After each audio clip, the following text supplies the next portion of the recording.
Murakaza neza nshuti bakundwa ndagusuhuje mu izina ry'umwami wacu Yesu Kristo. Uyu ni umunsi wa 32 mu rugendo rw'iminsi 40. Uyu ni umunsi w'amateraniro adasanzwe, amateraniro ya tariki ya mbere kwezi kwa 11 mu mwaka wa 2020. Uyu ni umunsi Imana ituremeye, uyu ni umunsi udasanzwe. Imana yaturinze iminsi yose, yaturinze amezi 10 arashize. None uyu munsi wa none tugeze muri uyu munsi udasanzwe. Mu minsi 40 cyangwa urugendo rw'iminsi 40, Imana yaratubwiye ngo ije gukora kandi tukureho igisuzuguriro. Tumaze iminsi 31 turi mu gukora kw'Imana, kandi hari byinshi Imana yakoze. Jewe narabibonye, nabonye gukora kw'Imana. Muri uku kwezi kwa 10 nabonye imirimo itangaje y'Imana, nabonye gukora kw'Imana mu buzima bwanjye. Rero ndashima Imana ikomeza gukora. Nubwo Imana hari ibyo itarakora, wowe ubitegereze uzabibona. Ijambo ry'Imana riravuga ngo ubitegereze ibyo wabonye, ibyo wabwiwe, ibyo wumvise, ubyandike ku mbaho, kuko bizaza tibizahera kandi bizabeshya. Nubwo byatinda ubitegereze, nubwo utabibonye ubu ariko uraza kubibona. Rero iyi minsi 9 isigaye ni iminsi Imana ije kudukuraho igitutsi. Imana yarambwiye ngo ni iminsi yo gukurwaho igitutsi. Niyo mpamvu muri iyi minsi 9 tuzagenda tureba Imana, abantu Imana yagikuraho igitutsi, abantu Imana yagikuraho igitutsi. Niyo mpamvu uyu munsi wa none muri aya materaniro, kuri uyu munsi wa 32, haleluya, turashima Imana yabanye natwe. Abantu biyirije muri iminsi 7 yashize aharejo, Imana ibaho umugisha kandi Imana ibagirire neza. Mbeka nkubwire tugiye gusoza iyi minsi. Dusigaje iminsi 9 ushize mu uyu munsi wa none, ukuyemo hasigaye gusa iminsi 8. Reka nkubwire ngo tubane. Buri munsi ikigisho kizajya kikugeraho, buri munsi ijambo ry'ubuhanuzi, buri munsi ijambo Imana ivuga ku buzima bwawe. Hari umuntu ukubita amaso ikigisho turimo agatangira kwibaza ibindi, wowe ntuzajya wumva. Hari umuntu ushobora gukora commentaire ngo ariko ibyo bintu Pastor Imana irabikubwira, ibyo bintu uri muvuga uranirwa kubwira abantu ngo bihane. Twarihanye, twagize igihe cyo kujya imbere y'Imana turihana. Nta mpamvu yo kuzajya wicara wikiripabiliza nkere turi mu byaha, kuko nubundi ndaza kubigarukaho. Ariko uyu munsi wa none najije ukubwira ngo Imana irakwibutse, Imana irakwibutse igukuyeho igitutsi, Imana irakwibutse ifunguye ubuzima bwawe, Imana irakwibutse ibohoye urugo rwawe, ibohoye abana bawe, ibohoye umugabo wawe, ibohoye ibyawe byose. Imana irakwibutse, haleluya. Uyu munsi wa none reka dusenge Imana, dushimire Imana yabanye natwe, tuyiragize aya mezi asigaye y'uyu mwaka, tuyibwire ngo ubane natwe kandi tugirire neza. Tuyinayiragize n'iyi minsi isigaye, Imana igukureho igitutsi mu izina rya Yesu. Mana turagushima kandi turaguhimbaza. Ndagushimiye kongera kuba imbere yawe, ndagushimiye muri aya materaniro adasanzwe, ndagushimiye kuri uyu munsi wa 32, ndagushimiye kuri itariki ya mbere y'ukwezi, ndagushimiye kuri malinde seke ya banda, ndagushimiye kushobora byose, ndagushimiye kuri igitangaza, ndagushimiye kushobora byose. Akira amashimwe n'icyubahiro Mwami, wabanye natwe muri aya mezi yose, waraturinze Mwami. Iyo atabari wabaye mu ruhande rwacu tuba twaribagiranye, ariko waraturinze gitari cy'amahanga, wabaturinze byinshi. Uyu mwaka twahuye na byinshi, ariko warinze ibitekerezo byacu, waraturinze Mwami. Mana nyiringabo data, Mana nubwo twahuye n'ibintu byinshi, nubwo twahuye n'ibigeragezo, inzitane n'ibibazo zo mu isi, wagaragaje ukunesha kwawe, uraturinda ntitwapfa. Wagaragaje ngukunesha kwawe, uraturinda ntitwapfa. Ishimwe ni ryawe, ishimwe ni ryawe, ishimwe ni ryawe Yesu. Ishimwe ni ryawe, ishimwe ni ryawe, ishimwe ni ryawe Yesu. Ishimwe ni ryawe, ishimwe ni ryawe, ishimwe ni ryawe Yesu. Turagushima Mwana, tuguhaye icyubahiro Mana ikomeye. Twavuga byinshi ariko icyo tukubwiye turashima mwana, waraturinze, waratugaburiye, waratwambitse, wadukoreye byinshi Mana, tuguhaye icyubahiro mwana, turagushima, ntitwagusaba gusa, reka tugushime, wakoze ibikomeye, waratwiyeretse ubwo Satani yaduhagurukiraga, ubwo abambari baduhagurukiraga, ubwo abapfumu bahagurukaga, ariko waraturinze mwana, turacyariho. Niyo mpamvu tugushima, niyo mpamvu tuguhimbaza, niyo mpamvu tukurata, niyo mpamvu tuvuga imbaraga zawe, imbaraga zitanga, imbaraga le makotika ya male rimo seketele bondi ya mashendele bobo. Haleluya, haleluya, haleluya. Shima Imana muvandimwe, shima Imana yakurinze, reka ukomeza kurira, uracyari abandi barapfuye, uracyariho, uracyarya ukanywa, uracyambara, Uwiteka ari mu ruhande rwawe, Uwiteka yarakurinze. Reka tumushimire uwo mwami w'abami, reka tumushimire gitare, reka tumushimire rimo sakaya malele bondele bobo. Narakubwiye ngo iyi minsi ibiri ni iminsi yo gushima Imana, ni iminsi yo kuvuga gukomera kw'Imana, kuko Uwiteka ni mwiza, arahambaye, ni mwiza, aratangaje. Zaburi 103 iravuga ngo umutima wanjye himbaza Uwiteka, mwabindi mwe mwese nimuririmbire Uwiteka, muvuge gukomera kwe, muvuge imbaraga ze, ni wabari ibyaha byacu zose, ni udukiza indwara zacu zose. Aho Uwiteka himbaza, Uwiteka ashirwe hejuru, uwo gukiranuka kwacu, utubabarira, udutunganya. Haleluya. Malinde sika ya malebo kotika ya mala mandele bose ya bala rimo shikori ya baba. Shima Imana. Malende sika ya malebo kotika ya malibo sendere bobo. Urakoze mwami, reka tuje imbere y'Imana dusaba Imana imbabazi aho twayicumuyeho, Imana itugayaho muri aya mezi yose yarangiye, aho tutitwaye neza. Amaraso y'Uwiteka tweze, amaraso y'Uwiteka dutunganye, amaraso y'Uwiteka dukure ikibi cyose. Dusenge, saba Imana imbabazi, tuwite kuri umukirano. Ijambo ry'Imana riravuga ngo yelele bokotele mondo, ngo umuntu wese uvuga ko atari umunyabyaha ngo abayishuka, nta kuri kuba kuri muri twebwe, ngo nta kuri kuba kuri muri we. Igihe cyose urishuka ukumva umunyabyaha, niyo mpamvu abantu benshi bicara bagacira abandi imanza. Saba Imana imbabazi, saba Imana ikweze, igutunganye. Malini mandese ya bakaya malebo nimini ya mase ya baba. Mwami mbabarira, Mana ntunganya n'abana banje n'umudamu wanje, babarira na bene wacu, babarira mwami, babarira n'itoro ryanjye, babarira n'igihugu cyanjye, babarira mwami n'ubwoko bwanjye, babarira na bene wacu. Amaraso yawe nyeze antunganye mwami. Ndasabira imbabazi mwene data, umuhabarire mwami. Data ijambo ryaravuga ngo niduca bugufi uzatubabarira uri mu ijuru. Amaraso yawe atweze, amaraso yawe adutunganye. Urakoze kutweza, urakoze kutubabarira mwami. Izina ryawe rihabwe icyubahiro none n'iteka ryose. Mwami reka kubana natwe data uyu munsi wo mwami, iki cyumweru, iyi minsi 9 yo gukurwaho igisuzuguriro, uku kwezi ko gukurwaho igisuzuguriro mwami, ko gukurwaho igitutsi. Reka Mana ikomeye uyu munsi wa mbere uratwibutse. Haleluya. Udukuyeho igisuzuguriro, udukuyeho igitutsi mu izina rya Yesu. Urakoze gitari cy'amahanga mu izina rya Yesu Kristo, amen. Muvandimwe, iyi minsi yose isigaye nguhaye ikaze. Uyu munsi w'aya materaniro Imana irakwibutse, irakubohoye, igukuyeho icyo cyago kandi igukuye gisuzuguriro. Iki ni cyumweru cyo gukurwaho. Uyu munsi wa mbere turavuga igitutsi, isoni. Hari igitutsi Satani yagushizeho, hari igitutsi Satani yakwambitse, hari icyashya Satani yagushizeho, ariko uyu munsi Imana igiye kwigukuraho. Hari ikibazo ufite, Imana ije kugukuraho.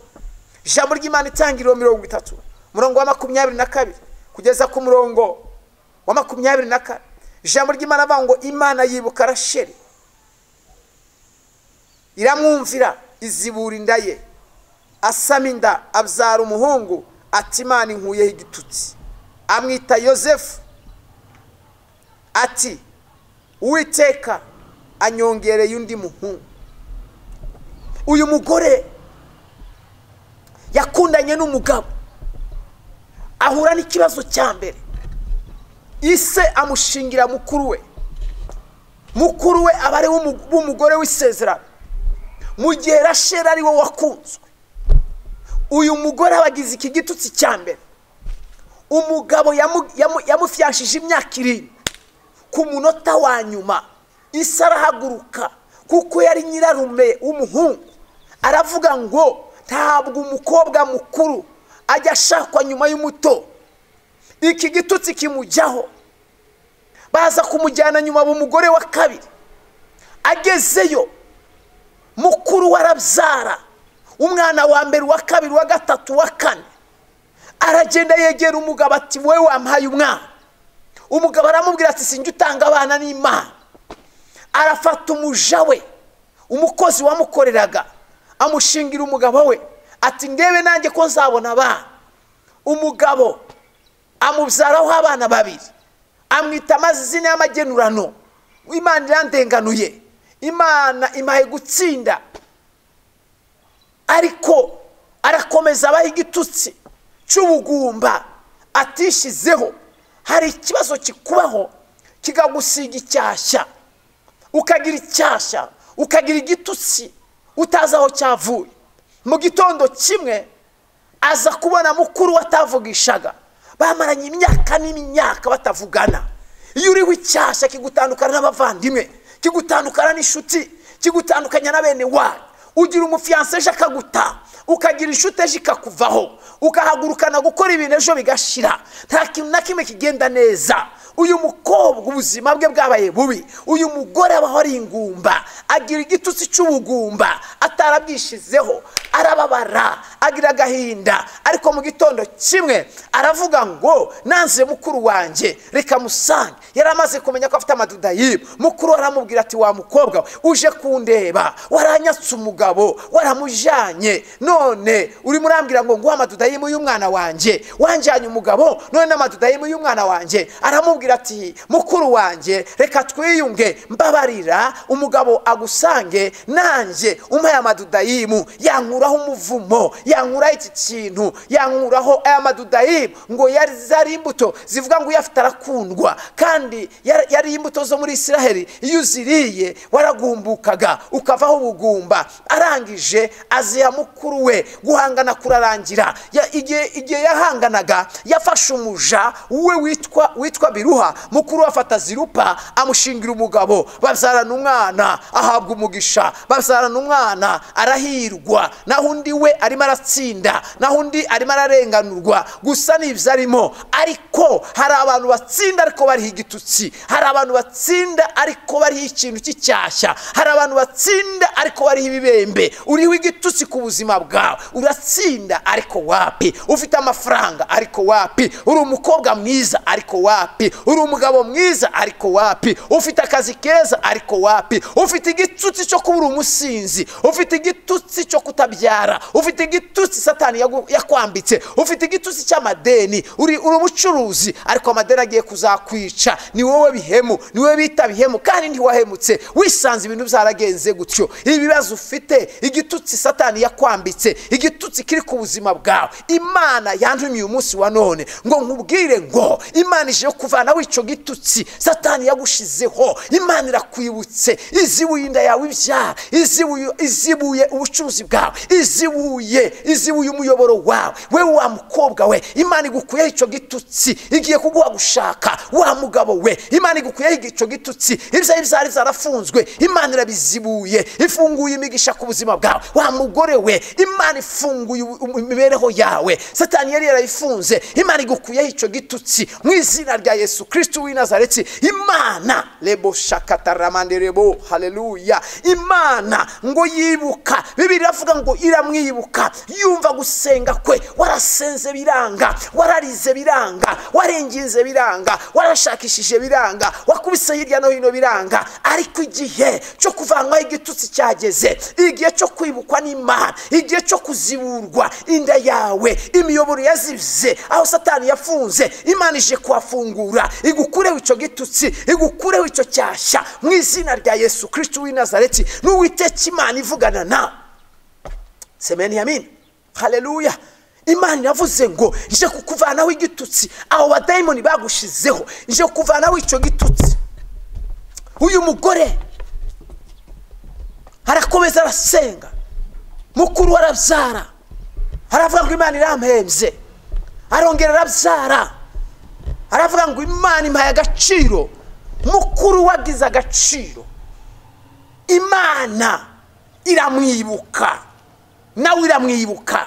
Iki ni igihe cyawe nawe cyo kwibukwa. Iki ni igihe cyawe nawe Imana ije gufungura ibyawe. Iki ni igihe cyawe Imana ije kubohora urugo rwawe.